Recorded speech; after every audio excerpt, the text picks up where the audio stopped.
कैंची से काटूंगा मैं तेरी ये लंबी जुबान, कैंची से काट दूंगा। पंख तो लगाओ, मेरे भाई तुम्हें मार मार कर गंजा कर देंगे। बुढ़े काली शक्ल वाले। मर जा काली कवि, इससे अच्छा तो तू मर ही जा। ना जाने कब छूटेगी मेरी जान तुमसे। मैं मर भी गई तो फिर भी तेरी जान नहीं छूटेगी। गुस्से में गोरी का भी घर से निकलती है। काम का ना काज का, दुश्मन अनाज का। गोरी कवि ऐसे बड़बड़ा रही थी, उसे बहुत भूख लगी हुई थी। गोरी कवि को एक मकई का भुट्टा मिल जाता है। अगर मैं ये मकई का भुट्टा घर ले गई तो वो बुढ़ा कालू ये भी छीन कर खा जाएगा। मैं ये मकई का भुट्टा यहीं खा लेती हूँ या फिर उस पेड़ पर बैठकर खा लेती हूँ। गोरी कवि मकई का भुट्टा उठाकर एक सूखे हुए पेड़ पर जाकर बैठ जाती है। बैठते समय गोरी कवि की चोंच से वो भुट्टा नीचे पेड़ की खोखर में चला जाता है। मेरी तो किस्मत ही खराब है, बहुत मुश्किल से मिला था ये मकई का भुट्टा, वो भी पेड़ की खोखर में गिर गया। गोरी कवि मकई का भुट्टा निकालने के लिए पेड़ की खोखर में जाती है, मगर छेद छोटा होने की वजह से गोरी कवि पेड़ की खोखर में ही फंस जाती है। बचाओ, कोई मुझे बचाओ, कोई मुझे इस पेड़ की खोखर से बाहर निकालो। गोरी कवि जोर लगाती है, शोर मचाती है, मगर वहाँ कोई नहीं था जो गोरी कवि को बाहर निकालता। शाम हो गई थी, मगर गोरी कवि अभी तक लौट कर नहीं आई थी। वो काली मनहूस अभी तक लौटी नहीं, अब तक तो उसे लौट कर आ जाना चाहिए था। कालू कौवा कबूतर के पास जाता है। यार कबूतर, मेरी पत्नी सुबह से लौट कर नहीं आई, कहीं देखा है तुमने उसे? नहीं कालू, मैं तो आज सुबह से अपने घर पर हूँ। फिर कालू कौवा रानू चिड़िया के पास जाता है। हाँ कालू भैया, सुबह गोरी कवि गुस्से में कुछ बोलती हुई उस दिशा में जा रही थी। चिड़िया बहन, अभी तक गोरी घर नहीं लौटी, न जाने कहाँ चली गई है। रात हो जाती है और कालू कौवा भी अपने घर चला जाता है। रात हो गई है और गोरी अभी तक नहीं लौटी।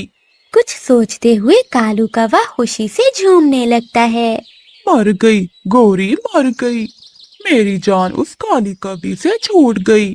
अब मैं किसी सुंदर और समझदार कवि से शादी करूंगा जो मेरा ख्याल रखेगी। ऐसी खुशी खुशी कालू कौवा सो जाता है। गोरी कवि पेड़ की खोखर में बैठी रो रही थी। वो बूढ़ा कालू कौवा आज बहुत खुश होगा, दूसरी शादी का सोच रहा होगा। अगर मैं सच में मर गई तो कालू की मन की मुराद पूरी हो जाएगी। नीली जी, गोरी मर गई, गोरी मर गई है। अब हमें शादी करने से कोई भी नहीं रोक सकता। क्या ये तुम क्या कह रहे हो? हाँ नीली जी, वो कल सुबह भोजन लेने गई थी, मगर अभी तक लौट कर नहीं आई। शायद उसे किसी बड़ी चील ने खा लिया होगा। कालू जी, आज का दिन इंतजार करें, हम कल शादी कर लेंगे। कहीं ऐसा ना हो कि वो गोरी जिंदा हो और लौट कर आ जाए। नीली जी, मैंने सबसे पूछ लिया है, किसी ने भी नहीं देखा गोरी को। मैं अभी जाकर शादी की तैयारी करता हूँ। कालू जी, मैं भी ब्यूटी पार्लर से अपने पंख कलर करवा लेती हूँ। कालू कौवा खुशी खुशी अपने घर चला जाता है। वो मिठू तोते को बुलाता है। मिठू यार, ये लो मेरी शादी के कार्ड, ये सभी पक्षियों को दे आओ।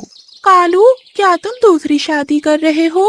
हाँ मिठू, कल गोरी मर गई थी, मैंने सोचा दूसरी शादी कर लेता हूँ। फिर मिठू कार्ड लेकर उड़ता है। मिठू भैया, क्या कालू की शादी है? कालू कौवा दूसरी शादी कर रहा है। हाँ चिड़िया, कालू की कल शादी है, ये रहा आपका शादी का कार्ड। मिठू तोता कबूतर और बुलबुल को भी शादी का कार्ड दे देता है। रात हो जाती है। वो रात कालू कौवा खुशी से सो नहीं पा रहा था। न जाने कब ये रात गुजरेगी और कब होगी मेरी शादी नीली जी से।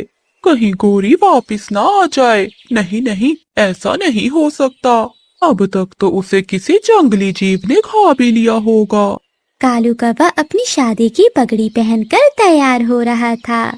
जंगल में एक लकड़हारा आता है। वो किसी सूखे पेड़ की तलाश में था। मिल गया, मुझे ये सूखा पेड़ मिल गया। लकड़हारा अपनी कुल्हाड़ी से पेड़ को काटना शुरू करता है। बचाओ, बचाओ, मैं अंदर हूँ, मुझे न काट देना। तभी वो पेड़ कट जाता है। गौरी कवि पेड़ में से आजाद हो जाती है। धन्यवाद इंसान जी आपका, अगर आप ना आते तो मैं तो यहाँ आज मर ही जाती। ना जाने मेरे पति जी क्या कर रहे होंगे। गौरी कवि वहाँ से उड़ती है। वो तुरंत अपने घर जाती है। ये घर पर इतने सारे फूल, मेरे मरने की खुशी में कालू ने घर को फूलों से सजा लिया है। गौरी कवि उड़ती है। ना चिड़िया, ना तोता, ना कबूतर, जंगल में उसे कोई भी नहीं मिलता। कोई मिलता भी कैसे, क्योंकि सभी पक्षी कालू कौवे की बारात लेकर गए हुए थे। ढूंढते ढूंढते गौरी कवि वहाँ पहुँच जाती है। गौरी कवि को देखकर कालू कौवा मुंह दूसरी तरफ फेर लेता है। गौरी, गौरी बहन, तुम जिंदा हो? कालू ने कहा था कि तुम तो मर गई हो। मैं गौरी की आत्मा हूँ और कालू, मैं तुम्हें लेने आई हूँ। फिर क्या था, कालू कौवा आगे आगे और गौरी पीछे पीछे। तेज बारिश में बूढ़ी कवि अपना बैग लिए सागर वाले जंगल में नई आई थी। वो बूढ़ी कवि तेज बारिश में एक पेड़ के नीचे बैठ जाती है। तभी मिठू तोता वहाँ से गुजरता है और वो बूढ़ी कवि के पास जाता है। माँ जी, इतनी तेज बारिश में आप यहाँ क्या कर रही हैं? तोते बेटे, मैं अपने बेटे का घर ढूंढ रही हूँ। बहुत सालों पहले मेरा बेटा मुझे छोड़कर इस जंगल में आ गया था। मैं बेचारी बूढ़ी और लाचार अकेले वहाँ नहीं रह सकती थी, इसीलिए अपने बेटे के पास चली आई। माँ जी, आपके बेटे का क्या नाम है? कालू, कालू कौवा है मेरे बेटे का नाम। कालू? कालू माँ जी आपका बेटा है? हाँ बेटे, वो मुझसे नाराज होकर वो जंगल छोड़कर चला आया। क्या तुम बता सकते हो कि मेरे बेटे का घर कहाँ पर है? माँ जी, उस काली कवि और गौरी कवि के घर का पता जंगल के हर पक्षी को है। वो बहुत आलसी, निकम्मे और एक नंबर के चोर है। क्या बेटा, गौरी कवि ये कौन है? माँ जी, क्या आपको कालू ने नहीं बताया कि उसने शादी कर ली है? नहीं बेटा, मुझे तो नहीं पता। माँ जी, आपके बेटे का घर पुराने कुएं के पास बेरी के पेड़ पर है। आपका बहुत बहुत धन्यवाद बेटा।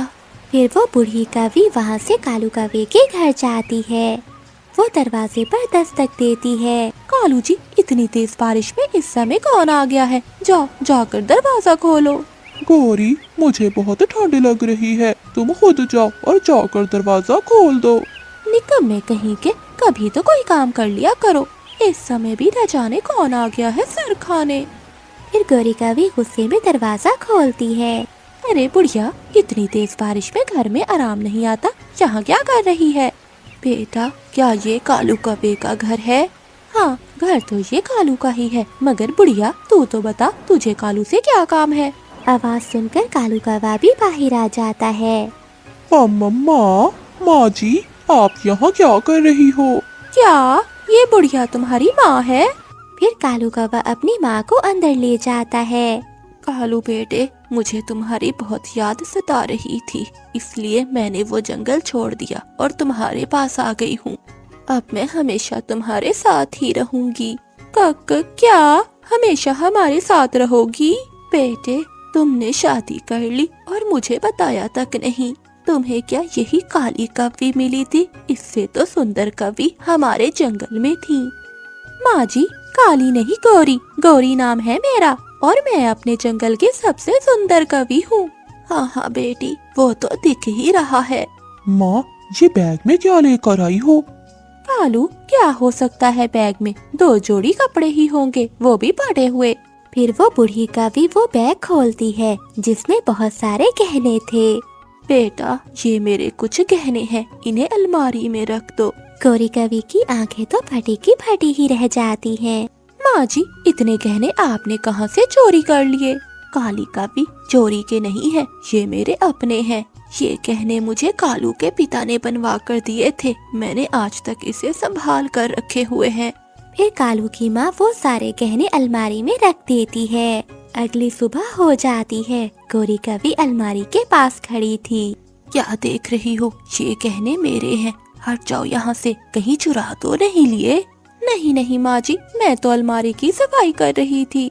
सफाई करते करते कहीं मेरे गहनों की सफाई न कर देना। ज्यादा चालाक बनने की कोशिश न करना, मैं जानती हूँ तुम जैसी कवियों को। मेरी अलमारी को पंख मत लगाना।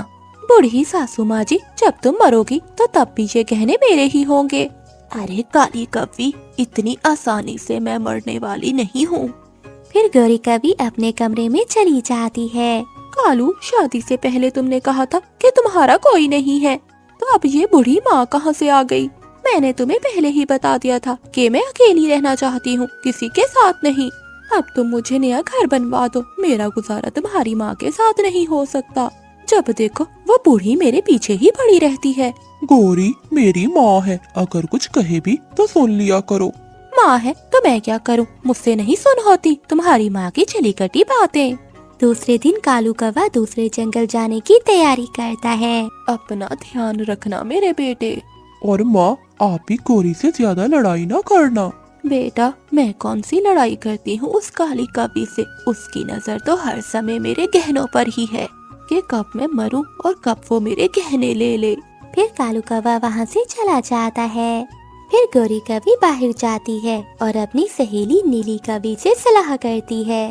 नीली सहेली, मुझे कोई उपाय दो जिससे मेरी सास से मेरी जान छूट जाए। अलमारी में गहने सजा कर रखे हुए हैं, ना मरती है ना अपने गहनों को पंख लगाने देती है। गौरी, ये भी कोई मुश्किल काम है। उस बुढ़िया को पहाड़ों पर ले जाओ और वहाँ छोड़कर वापस चली आना। कोई चील उसे खा जाएगी और तुम्हारी जान छूट जाएगी तुम्हारी बुढ़ी सास से। मुझे पता था कि मेरी सहेली कोई ना कोई उपाय निकाल लेगी। मैं आज ही उस बुढ़िया को पहाड़ों पर ले जाती हूँ और वहीं छोड़कर वापस चली आऊंगी। फिर गौरी कवि घर जाती है। माँ जी, चिड़िया ने हमारी दावत की है, हमें उसके घर जाना होगा। बेटी, दावत किस खुशी में? चिड़िया के यहाँ 2 अंडे हुए हैं, उसी खुशी में। हाँ, फिर तो जाना बनता है। फिर गौरी कवि अपनी सास को साथ लेकर पहाड़ों पर चली जाती है। वो दोनों एक पेड़ पर बैठ जाती हैं। अरे सासू माँ जी, मिठाई लेना तो मैं भूल गई। अरे बेटी, ऐसे खाली पंख हो जाना अच्छा नहीं लगता। जाओ बेटी, जाकर तुम मिठाई ले आओ, मैं यही तुम्हारा इंतजार करती हूँ। हाँ हाँ माँ जी, मैं यूँ गई और यूँ आई, मगर आप यहाँ से हिलना नहीं, वरना आपको मुझे पूरे जंगल में ढूंढना पड़ेगा। हाँ हाँ गौरी बेटी, मैं यहीं बैठी हूँ, तुम जाओ। फिर गौरी कवि अपनी बूढ़ी सास को वहीं छोड़कर वापस अपने घर चली जाती है। शाम तक गौरी की सास वहीं बैठी रहती है। ये बहू सुबह से मिठाई लेने गई है, मगर अभी तक लौट कर नहीं आई। फिर गौरी कवि की सास को दूर से चिड़िया जाती हुई दिखाई देती है। गौरी की सास रानू चिड़िया को आवाज देती है। चिड़िया, चिड़िया बेटी, मेरी बात सुनो। रानू चिड़िया बूढ़ी कवि की बात सुनकर वहाँ आ जाती है। माँ जी, आप यहाँ क्या कर रही हैं? ये इलाका तो बहुत खतरनाक है। बेटी, मुझे यहाँ मेरी बहू ले आई थी। उसने कहा कि चिड़िया ने हमारी दावत की है। वो मिठाई लेने गई थी। मैं तो कब से अपनी बहू का यहाँ बैठकर इंतजार कर रही हूँ। माँ जी, आपकी बहू का क्या नाम है? गौरी कवि। गौरी कवि है मेरी बहू। अच्छा माँ जी, तो अब समझ आया। वो गौरी कवि बहुत चालाक है, वो आपको यहाँ ठिकाने लगाने आई होगी। फिर रानू चिड़िया गौरी की सास को अपने घर ले जाती है। रानू चिड़िया बूढ़ी कवि को खाना देती है। माँ जी, ये लीजिए खाना, ये खाकर आप घर चली जाना। बेटी, एक आप हो जो मुझ जैसी बूढ़ी कवि का इतना ख्याल रख रही हो। मैं तो इस जंगल में अपने बेटे की खातिर आई थी, मगर मुझे क्या पता था, और वो कवि है कि मुझे मारना चाहती है। चिड़िया बेटी, अब मैं घर चलती हूँ, कहीं वो काली कवि मेरे गहने न चुरा ले। अब ये गहने मेरे ही होंगे। अब तक कोई ना कोई चील उस बूढ़ी कवि को तो खा ही गई होगी। पीछे से गौरी की सास भी घर पहुँच जाती है। मैं इतनी आसानी से नहीं मरने वाली हूँ काली कवि। मैं तो चिड़िया के घर से दावत खा कर आ रही हूँ। सच में बहुत अच्छा खाना बनाती है चिड़िया। सासू माँ जी, मैं तो रास्ता भूलकर घर आ गई थी। कोई बात नहीं बेटी, बस मेरी अलमारी से दूर हट जाओ। मेरे गहनों को पंख मत लगाना, मैं ये किसी को नहीं देने वाली। गौरी कवि फिर से अपनी सहेली नीली कवि के पास जाती है। नीली, मेरी सास तो फिर से वापस घर में आ गई। मैं उसे पहाड़ों पर छोड़कर आई थी, लेकिन वो तो रात होने से पहले ही घर पहुंच गई। गौरी, तुम चिंता क्यों करती हो? उपाय और भी बहुत है। तुम ऐसा करो, ये जहर की बोतल ले जाओ। तुम ये जहर अपनी सासू माँ के खाने में मिला देना, किसी को मालूम भी नहीं होगा। और तुम्हारी सास से जान भी छूट जाएगी तुम्हारी। अब तो मेरी सास को मेरे पंखों से कोई नहीं बचा सकता। फिर गौरी कभी अपने घर चली जाती है। सासू माँ जी, आज मैं आपके लिए अपने पंखों से खाना बनाऊंगी। क्या बात है काली कवि, आज तो तू बहुत मीठी मीठी बातें कर रही है। माँ जी, मैंने सोच लिया है कि गहने आज या कल तो मेरे ही होंगे, मगर मैं आपकी सेवा करूंगी और आज से कभी मैं आपसे लड़ाई नहीं करूंगी। फिर गौरी कभी खाना बनाने लगती है। सासू माँ जी, मटके में पानी नहीं है, आप जाकर नदी से पानी भर कर ले आओ। रास्ते में जाकर गौरी कभी की सास को ख्याल आता है, ये काली कवि तो ऐसे मीठी मीठी बातें नहीं करने वाली, जरूर दाल में कुछ काला है। फिर बूढ़ी कभी खिड़की में छुपकर देखती है। 3 कतरे जहर के मिला दिए, ये बहुत है उस बूढ़ी कवि को मारने के लिए। गौरी की सास उसे खाने में जहर मिलाते हुए देख लेती है। सासू माँ, मटका तो खाली है, क्या आप नदी से पानी नहीं लेकर आई? बेटी, नदी में पानी नहीं था, नदी सूख चुकी है। दूसरी नदी का मुझे पता नहीं, तुम खुद जाकर पानी ले आओ। ठीक है सासू माँ जी, आप खाना खा लो, मैं नदी से पानी ले आती हूँ। फिर गौरी कभी वहाँ से चली जाती है। फिर गौरी की सास वो जहर वाला खाना फेंक देती है। मुझे मारना इतना आसान नहीं है काली कवि। जब गौरी कभी बाहर जाती है तो उसे एक चील देख लेती है। अरे काफी, 2 दिन से भूखी हूँ मैं, तुझे तो खाकर मेरा पेट भर जाएगा। चील को देखकर मिठू तोता जल्दी से गौरी कभी के घर जाता है। चाचा चील दी, मुझे जाने दो, मैं यहाँ दोबारा नहीं आऊंगी। माँ जी, आपकी बहू को चील ने पकड़ लिया है। गौरी की सास जल्दी से घर से निकलती है और एक लाठी भी साथ उठा लेती है। चील गौरी कभी को खाने ही वाली थी कि गौरी की सास लाठी मारती है और चील दूर जाकर गिरती है। बहू, जितना दिमाग मुझे मारने के लिए लगाती हो, खुद को बचाने के लिए भी उतना लगा लिया करो। चलो बेटी, घर चले। सासू माँ, आपने मेरी जान बचाई और मैंने हमेशा आपकी जान लेने की कोशिश की। फिर वो दोनों सास बहू घर चली जाती हैं। माँ, वो खाना कहाँ है जो मैं आपको देकर गई थी? जिसमें तुमने जहर मिलाया था, वो खाना तो मैंने बाहर फेंक दिया था। सासू माँ, मुझे माफ कर दीजिए, आज के बाद मैं हमेशा आपका कहना मानूंगी और आपका ख्याल रखूंगी। अगर बेटी सच में तुम ऐसा कह रही हो तो जाओ, अलमारी से वो गहने निकाल लो। फिर वो दोनों सास बहू आपस में प्यार से रहने लगती हैं। गौरी, ये दाना मेरा है, मेरा दाना मुझे वापस दो, मैं अपने बच्चों के लिए लेकर जा रही हूँ ये दाना। तुम्हारे बच्चे बहुत गंदे हैं, मुझे अच्छे नहीं लगते तुम्हारे बच्चे। ये दाना तो मेरी मुन्नी ही खाएगी। गौरी, सबको अपने अपने बच्चे ही अच्छे लगते हैं, लेकिन गौरी कभी चिड़िया का दाना उठाकर वहाँ से भाग जाती है। रानू चिड़िया नाराज होकर वहाँ से चली जाती है। रानू चिड़िया को मैदान में एक पेड़ से मीठा फल मिल जाता है। मेरी गुड़िया ये फल खाकर बहुत खुश होगी। रानू चिड़िया वो मीठा फल लेकर घर की ओर जाने लगती है तो रास्ते में गौरी का पति कालू रानू चिड़िया को रोक लेता है। कालू, तुमने मुझे क्यों रोक लिया है? मेरा मीठा फल खाने को मन कर रहा था, इसलिए रोका है तुम्हें। पहले ही तुम्हारी पत्नी मेरा दाना छीन कर ले गई है, अब मैं ये मीठा फल तुम्हें नहीं दूंगी। तुमसे कौन लेगा, मैं तो छीन लूंगा। कालू कौवा आगे बढ़ता है। रानू चिड़िया को धक्का देकर वो मीठा फल वहाँ से ले जाता है। रानू चिड़िया नीचे जाकर गिरती है। दुष्ट कौवा, बुरा कौवा, गंदा कौवा, ये मीठा फल खाकर तेरे भी पेट में दर्द होगा। रानू चिड़िया बेबस बैठी ऐसे बोले जा रही थी। रानू चिड़िया ऐसे बैठी रो रही थी, तभी वहाँ से साधु उल्लू गुजरता है जो रानू चिड़िया को देख लेता है। क्या हुआ बेटी, तुम ऐसे क्यों रो रही हो? फिर रानू चिड़िया उल्लू को सारी बात बताती है। मेरी गुड़िया मेरा इंतजार कर रही होगी, उसने कल से कुछ नहीं खाया। बेटी तू चिंता न कर। फिर साधु उल्लू रानू चिड़िया को एक जादुई मटका देता है। ये ले बेटी, ये जादुई मटका। रात के 12 बजे अगर तू नेक मन से कुछ भी इस मटके से खाने की चीज मांगेगी तो वो तुझे मिलेगा। साधु उल्लू जी, आपका बहुत बहुत धन्यवाद जो आपने मेरी मदद की। फिर रानू चिड़िया वो मटका उठाकर अपने घर ले जाती है। मम्मा, मुझे बहुत भूख लगी हुई है, आप मेरे लिए भोजन लाने की बजाय ये मटका क्यों ले आई हैं? गुड़िया बेटी, ये जादुई मटका है, ये हमें रात 12 बजे खाने की चीजें देगा। मामा, जादुई मटका भला ऐसे कैसे हो सकता है?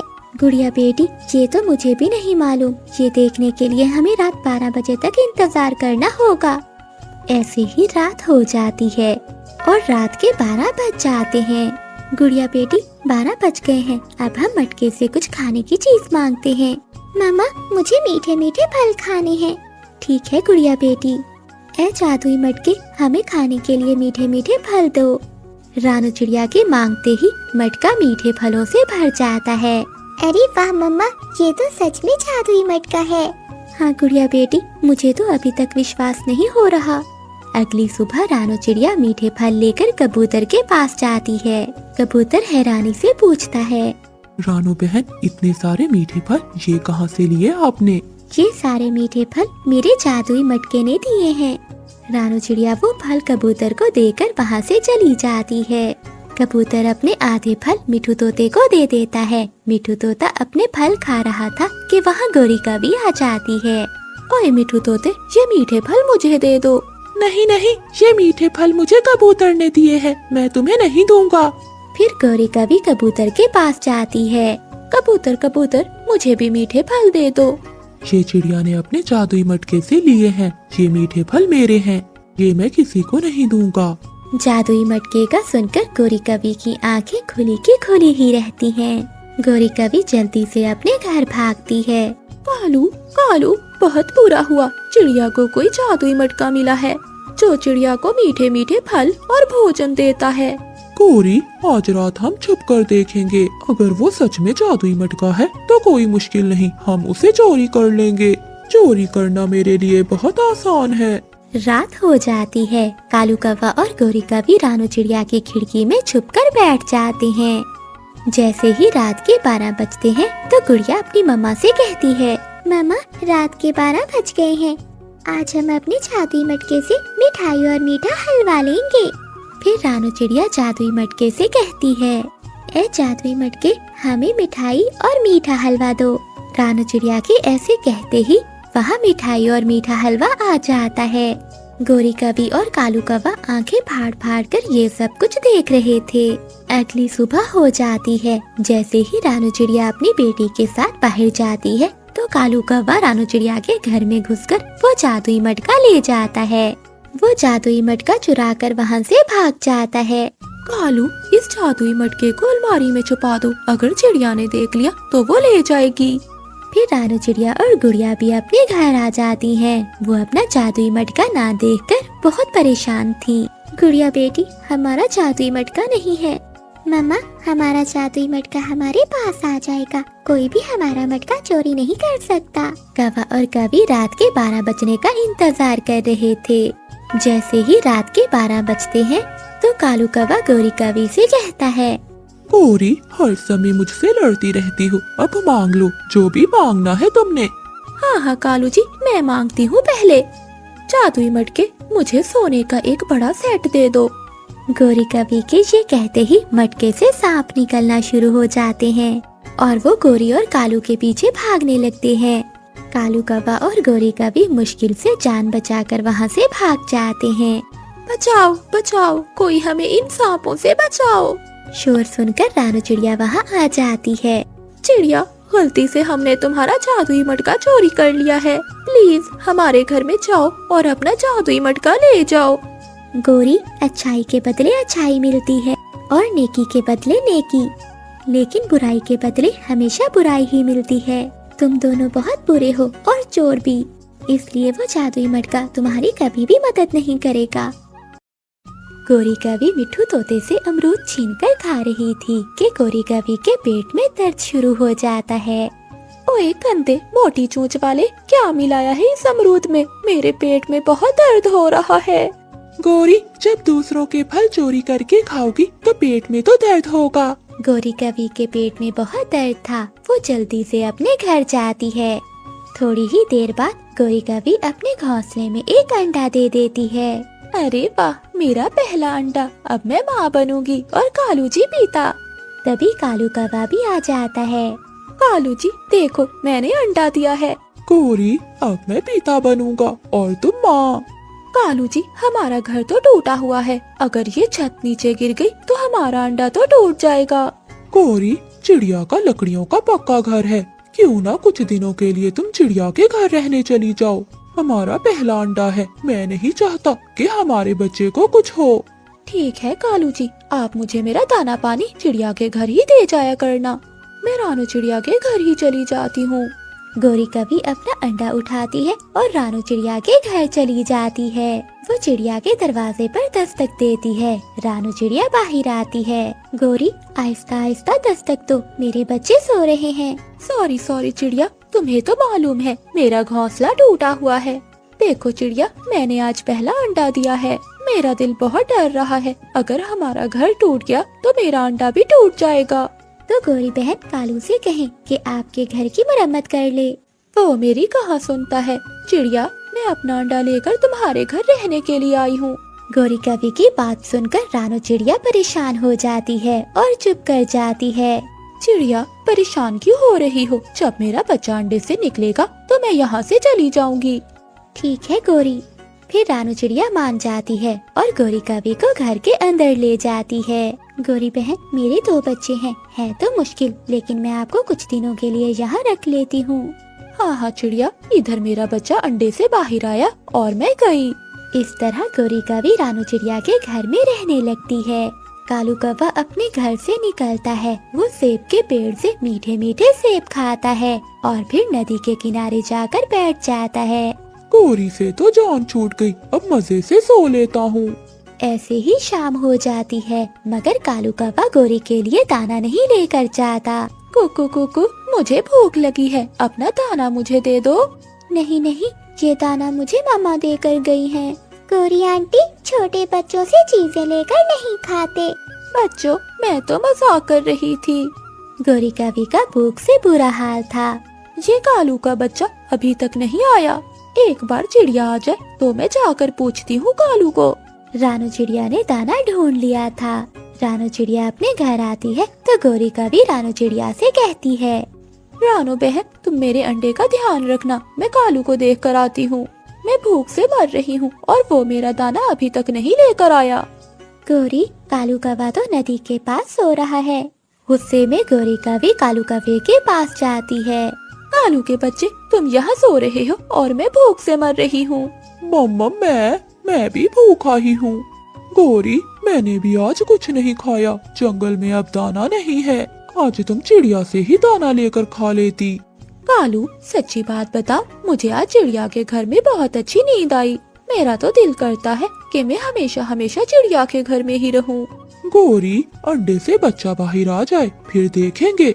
ऐसे ही कुछ दिनों के बाद अंडे से बच्चा बाहर निकल आता है। मेरा बच्चा, मेरा सुंदर बच्चा। चिड़िया, देखो मेरा बच्चा कितना सुंदर और काला है। आंटी, कवि का बच्चा काला ही होगा और क्या सफेद होगा। गौरी, मैं दाना लेने जा रही हूँ, अब तुम यहाँ से कब जाओगी? चिड़िया, शाम को, मैं शाम को चली जाऊंगी। रानू चिड़िया वहाँ से चली जाती है और बच्चे खेलने लग जाते हैं। गौरी कवि का बेटा सोया हुआ था। कुकू और चिड़िया, चुप कर जाओ, आराम से बैठ जाओ, मेरा बेटा सो रहा है। आंटी, क्या हम अपने घर में खेलें भी ना? गुड़िया, हम खेलेंगे। वो दोनों बच्चे फिर से खेलने लग जाते हैं। गौरी कवि को गुस्सा आ जाता है और वो कुकू के एक पंख मारती है। मैं अभी जाकर मम्मा को बताता हूँ। जाओ जाओ, बताओ अपनी माँ को। फिर वो दोनों बच्चे रोते हुए घर से निकल जाते हैं। मम्मा, मम्मा, मुझे मारा, उस गौरी आंटी ने मुझे मारा। गौरी ने मारा? मगर क्यों? मम्मा, हम दोनों बहन भाई खेल रहे थे कि गौरी आंटी आकर हमें मारने लगी। मैं जाकर देखती हूँ उस काली कवि को, मेरे घर में ही आकर मेरे बच्चों को मारती है। रानू चिड़िया अपने बच्चों को लेकर घर जाती है। घर का दरवाजा अंदर से बंद था। रानू चिड़िया दरवाजे पर दस्तक देती है। अंदर से कालू कौवा बाहर आता है। हाँ चिड़िया, बताओ किससे मिलना है? क्या मतलब कालू, किससे मिलना है? मेरा घर है, मैं अपने घर में आई हूँ। चिड़िया, ये घर अब हमारा है, जाओ जो कुछ करना है कर लो। अब मेरा बेटा और मेरी पत्नी इस घर में है और ये घर हमारा है। फिर कालू कौवा घर के अंदर चला जाता है। एहसान फरामोश कौवे, मैं अपना घर लेकर ही रहूंगी। मम्मा, आपने बहुत बड़ी गलती की जो उन जालिम कौवों को अपने घर में आने दिया। बेटी, मुझे क्या पता था कि वो हमारे घर पर कब्जा ही कर लेंगे। फिर वो दोनों अपने घर के पास एक पेड़ पर जाकर बैठ जाते हैं। रात हो जाती है। उसी पेड़ पर बच्चे रानू चिड़िया के साथ सो जाते हैं। बहुत भूख लगी हुई है, रात में अपना शिकार कहाँ से ढूंढूंगी। वो चील जा रही थी कि उसे रानू चिड़िया का घर दिखाई देता है। खिड़की खुली हुई थी। चील खिड़की के रास्ते अंदर आ जाती है। वो कौवों का परिवार सोया हुआ था। चील चुपके से गोरी के बेटे को खा जाती है और गोरी कवि के ऊपर बैठ जाती है। चच्चा चील, चील, कालू जी उठो, देखो चील। कालू कौवा उठ जाता है और वहाँ से भागता है, मगर वो चील गोरी कवि को मार देती है। बचाओ, कोई बचाओ, कोई मेरी पत्नी को बचाओ। शोर सुनकर रानू चिड़िया आ जाती है। चिड़िया चिड़िया, घर में चील आ गई है, वो गोरी को मार देगी। चलो कौवे, हम दोनों चलकर चील का मुकाबला करते हैं। अरे ये क्या, ये तो पक्षियों की आवाजें हैं और मैं अकेली हूँ। मैं उनका मुकाबला नहीं कर सकती, मुझे अभी भागना होगा। और वैसे भी आज तो मेरा पेट भर चुका है। चिड़िया और कालू कौवा आते हैं तो चील वहाँ से भाग जाती है। कालू कौवे की पत्नी और बेटा मर जाते हैं। अब कालू कौवे के पास कुछ भी नहीं बचा था। मेरा बेटा, मेरी गोरी पत्नी, सब खत्म हो गया। चिड़िया, सब खत्म हो गया। कौवे, ऊपर वाले ने मुझे इस चील से बचाना था, इसलिए आज मुझे घर से दूर रखा। चिड़िया, हमारे किए की सजा हमें मिल गई। रोता हुआ कालू कौवा वहाँ से चला जाता है। फिर रानू चिड़िया मरी हुई गोरी कौवे को बाहर फेंक देती है और अपने बच्चों को कहती है, बच्चों अब घर आ जाओ, जुल्म अपने अंजाम को पहुँचा। अब ये घर हमारा है। छोटा मिठू नदी पर बैठा हुआ था कि कालू कौवा छोटे मिठू को उठाकर भाग जाता है। कालू, इतनी देर क्यों लगा दी? गोरी, अब छोटे मिट्टू को पकड़कर ही तो आना था। अच्छा अच्छा कालू, जल्दी करो, चील हमारा इंतजार कर रही होगी। वो छोटे बच्चे को लेकर जाने ही वाले थे कि छोटे मिठू का बाबा आ जाता है। भागो दुष्ट कौवों, भाग जाओ यहाँ से, मेरे बेटे को मुझे वापस दो। छोटे मिठू का पिता दूर से ही पत्थर उठाकर फेंकता है, जो सीधा जाकर गोरी कवि के पाँव में लगता है। गोरी कवि और कालू कौवा छोटे मिठू को छोड़कर वहाँ से भाग जाते हैं। थोड़ी दूर जाकर गोरी कवि नीचे गिर जाती है। कालू, मेरे पाँव में बहुत दर्द है, मुझसे और उड़ा भी नहीं जा रहा। गोरी, कुछ हाथ भी नहीं आया और चोट भी लग गई। रुको, मैं तुम्हारे लिए पानी लेकर आता हूँ। कालू कौवा गोरी कवि को वहाँ छोड़कर पानी लेने चला जाता है। रानू चिड़िया बहुत तेज उड़ रही थी, उसे बहुत जल्दी थी क्योंकि आज मौसम ठीक नहीं था। उसे बारिश से पहले पहले अपनी बेटी गुड़िया के लिए दाना लेकर जाना था। चिड़िया चिड़िया, मुझे बचा लो, मैं मर जाऊंगी, मुझे बचा लो, मेरी मदद करो। रानू चिड़िया घायल कवि को देखकर वहाँ आ जाती है। क्या हुआ गोरी बहन, तुम घायल कैसे हो गई? चिड़िया, मैं एक बूढ़े पक्षी की मदद कर रही थी कि मैं घायल हो गई। चिड़िया, मेरे पाँव पर पट्टी बांध दो। आप यहीं रुके, मैं आपके लिए पट्टी बांधने का सामान लेकर आती हूँ। रानू चिड़िया वापस अपने घर जाती है। मम्मा, आज आप बहुत जल्दी दाना लेकर आ गई हैं। नहीं गुड़िया बेटी, एक कवि बहुत मुसीबत में है, मैं अभी उसकी मदद करने जा रही हूँ। रानू चिड़िया अपने घर से पट्टी का सामान लेकर गोरी कवि के पास जाती है। मेरे पाँव में बहुत दर्द है। रानू चिड़िया गोरी कवि के पाँव पर पट्टी बांध देती है। कवि, मैंने पट्टी बांध दी है, अब तुम घर जा सकती हो। रानू चिड़िया वहाँ से जाने लगती है तो गोरी कवि रानू चिड़िया से कहती है, चिड़िया, पूरी नेकी करो, आधी नेकी ना करो, मैं घायल हूँ, भला मैं अपने घर कैसे जा सकती हूँ। चिड़िया, आज की रात तुम मुझे अपने घर में रख लो।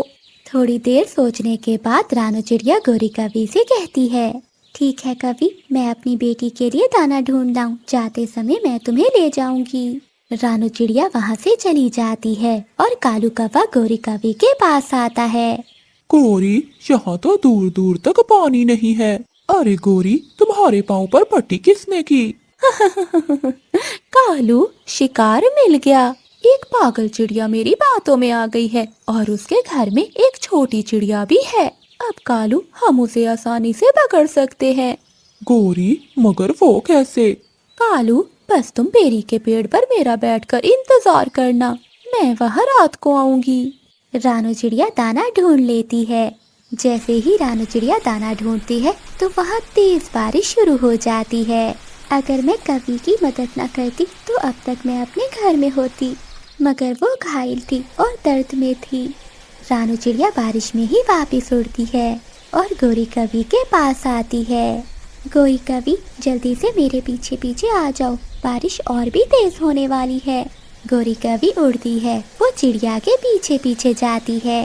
रानू चिड़िया गोरी कवि को अपने घर ले जाती है, मगर रानू चिड़िया ये नहीं जानती थी कि वो जिस कवि की मदद कर रही है वो बहुत बुरी है। मम्मा, ये कवि कौन है? गुड़िया बेटी, ये वही कवि है जिसके पाँव में चोट लगी थी, मैं इसे अपने घर ले आई हूँ।